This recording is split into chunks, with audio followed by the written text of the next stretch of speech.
Nobody wants to say it out loud, but there is something massive brewing under the surface here in Seattle. And I'm not just talking about football X's and O's. I'm Matt Coleman, and today we've got to get real and look at these signs that seem totally disconnected. But trust me, they're not. We've got a receiver shattering records like he's playing Madden on rookie mode, an offensive coordinator who is so hot on the market he might blow this whole thing up from the inside, a roster cut that exposes just how cold-blooded this new front office really is, and a legend caught somewhere between his big name and a harsh reality. The question is simple, and yeah, it's uncomfortable. Are we watching the start of a dynasty, or is this just the calm before a massive heartbreak? Explosive. That is literally the only word that does justice to what Jackson Smith-Njigba is doing right now, because let's be real, this isn't normal, this isn't common, and honestly, it barely looks human. You know that feeling when you're watching something and you just know it's going to be in the history books? That vibe the OGs felt watching Steve Largent rewrite the position? This is that, but cranked up to 10, because JSN isn't just chasing a record.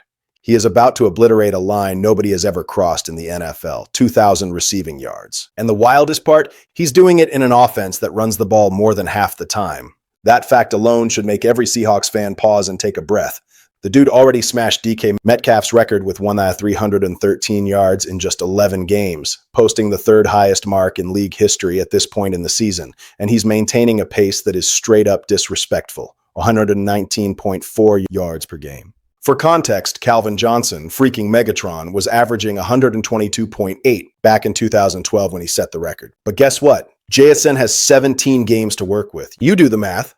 And when you stack that up against another stat that is just mind-bending, he accounts for nearly half, 46.9%, of all Seattle's air yards this year. The conversation shifts from great player to generational freak. This is the kind of dominance you usually only see on desperate teams forcing the pass, but no, this is Seattle.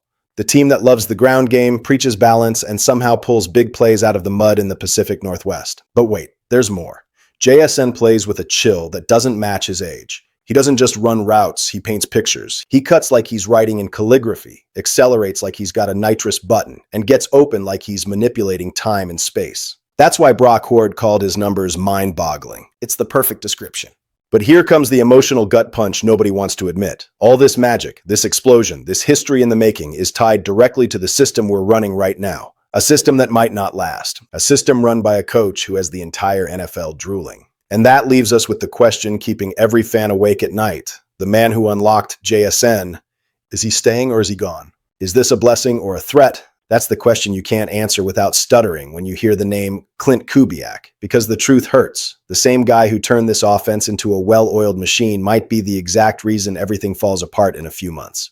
And before you call me crazy, let's look at the facts. Kubiak came in promising balance, but he delivered way more. He gave us an identity.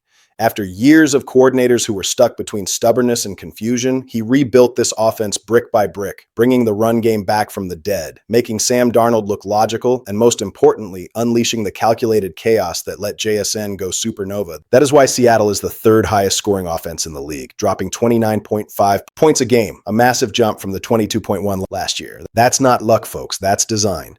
But here's the part that gives you that pit in your stomach. The NFL isn't stupid. When a coordinator proves he can balance structure with improvisation and tailor an attack to his talent, owners start seeing a future head coach. And guess whose name is lighting up Las Vegas right now? The guy holding the Seahawks playbook. Kubiak is being tipped to take over the Raiders. They're looking at a sinking ship, they want youth, they want a revamp, and he's got the family pedigree and an offense running like a Swiss watch. If he walks, the impact is immediate and terrifying. Sam Darnold loses the only structure that ever made him look stable. Kenneth Walker and Charbonnet lose the scheme that amplifies their runs, and JSN, our golden boy, loses the architect who built his throne. And it's not just logic, it's emotional trauma for us fans. Anyone who lived through the Holmgren era knows how a coordinator change can derail a team's rhythm. Anyone who watched the post-Legion of Boom offense rise and fall gets chills just thinking about regression. The uncomfortable question is Seattle ready to lose the brain that redesigned its soul? And if you're scared of losing Kubiak, just wait until you see how ruthless this new management really is with the next story. You ever see a single play and just feel like it peels back the curtain on the whole philosophy of a new regime? That is exactly what happened with Darian Kendrick. It wasn't just a mistake. It wasn't just a roster cut. It was a public statement, silent but devastating, that the McDonald-Schneider era plays by different rules, and they take no prisoners. The play that blew it all up looked routine to the casual eye. A punt. a return that should have been pinned to the sideline, and a gunner who just needed to hold the edge. But Kendrick didn't hold it. He took a bad angle, opened up a highway, and Chimere Dike turned it into a 90-yard nightmare. And right there, while the stadium was stunned, it became crystal clear that the margin for error on this team is zero. Back in the Pete Carroll days, that screw-up gets you a long meeting, a motivational speech, maybe a second chance. But in 2025, there is no safety net. Schneider and McDonald moved with surgical precision, identified the error, assessed the risk, cut the cord. No hesitation, no drama, no soap opera. That says way more about the state of the Seahawks today than it does about Kendrick. The OGs know these details are the heartbeat of our defense. We remember the Legion of Boom standards, but this is that vibe without the romance, without the nostalgia, without the we can fix him mentality. It's pure cold efficiency. The bitter pill is that Kendrick wasn't a total disaster. He had flashes, showed good reads, played physical, but useful doesn't cut it when the philosophy is, if you compromise the system, you compromise the team. And if you compromise the team, you're gone. Period. The emotional impact, it's heavy. Older fans feel the whiplash because this coldness is so different from the culture we've had for a decade. The practical impact, it's a wake-up call for the locker room. Competition is real, it's weekly, and nobody is safe. And this is where the vibe shifts, because this attitude doesn't just hit the role players. It opens the door for much bigger, heavier conversations, including a veteran who came here with huge expectations, and now, for the first time, looks like a questionable piece on the board. Which brings us straight to the next headline, and the question nobody wanted to ask about Cooper Kupp. A bitter surprise. That's how a lot of us felt seeing Cooper Kupp's name pop up in a mock draft, listed as a guy already being replaced. And we're not talking about just any replacement. We're talking about a first-round wide receiver, Makai Lemon, stepping into the exact spot that's supposed to be Kupp's. This isn't just some random November clickbait. This is a siren going off about how the NFL views Kupp's current value. And let's keep it 100. The tape isn't helping his case. Kupp, a former Offensive Player of the Year, came to Seattle supposed to be that final piece, the vet who turns intermediate routes into easy money, leadership, and controlled explosions. But we haven't seen it consistently. Even though he's the second most targeted guy, the production is way below the standard he set, and that weighs on the team, the fans, and the future. The reality is, Seattle's offense runs on unpredictability now. JSN torching defenses every Sunday, Rashid Shaheed stretching the field sideways, and the rookie Torrey Horton showing he's more than just a project. In that mix, a vet who isn't creating separation like he used to starts sticking out like a sore thumb. And that's where this USA Today mock draft twists the knife. Makai Lemon, pure slot, clean release, over 1,100 yards, 10 TDs. A kid who fits Kupp's role like a glove.